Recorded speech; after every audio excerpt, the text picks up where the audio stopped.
We all have a multitude of thoughts and desires swirling around inside of us, competing for attention and dominance. Your desires can involve every area of your life. Maybe you want to focus more on your health, or your wealth, your career, or relationships, your physical self, or your spiritual self. Whatever the case may be, the trick to intention setting is to fully involve yourself in making things happen without investing your self-worth or emotional well-being into their manifestation. Imagine there are two separate elements involved in creating anything you want in your physical reality. Number one is the mental and physical participation. This is the extent to which a person puts their creative and physical energy into the creation of a specific outcome. And number two is the emotional participation.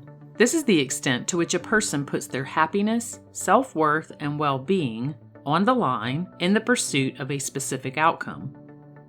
There are essentially 4 ways in which these elements can combine in relation to setting an intention to manifest something desired. Number 1 is low investment, low participation.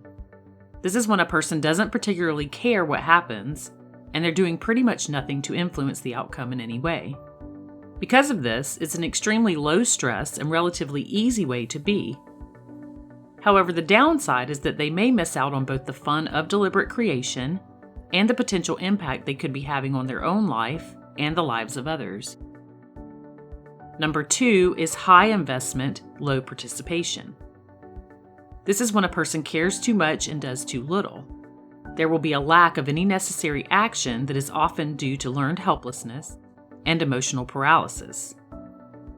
In other words, it seems as though there's so much to be done that they end up feeling overwhelmed and do nothing. Number 3 is high investment, high participation. This is when a person takes massive amounts of action, works strenuous hours, and will do whatever it takes to pursue a goal. For some time, this can be a very effective approach. However, this will often lead to burnout, and it can actually stop a person from completing their manifestation efforts.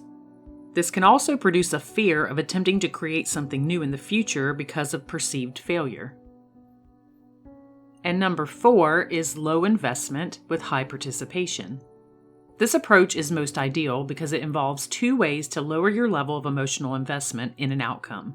The first is that you get as clear as you can about what it is that's in your immediate control and clear about what will be worked out for you on your behalf.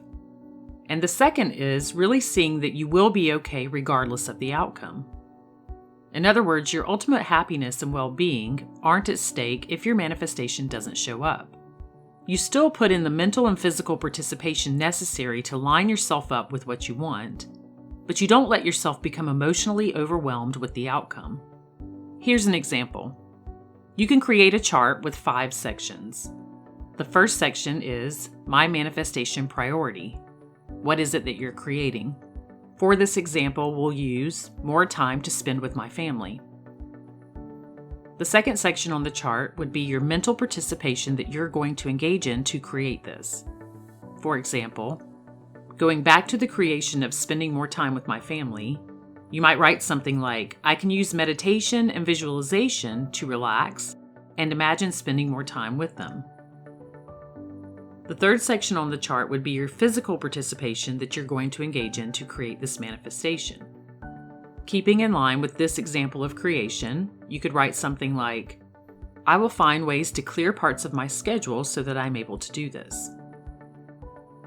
The fourth part of the chart is things that are not in your control at this time that you will trust are going to be worked out for you. This will allow you to release resistance and have faith in the process that's taking place. You could write something like, I work a 50-hour week. I will have faith that everything else is being worked out on my behalf as I continue to work on myself. And the fifth section of the chart is how your happiness and well-being will still be intact without having this thing. So you could say, I know my family loves me, and I can take that with me throughout my day. I will use it to keep me uplifted and inspired. When you take this approach, it gives you all of the payoff of being creatively engaged without any of the stress of losing yourself emotionally to the outcome.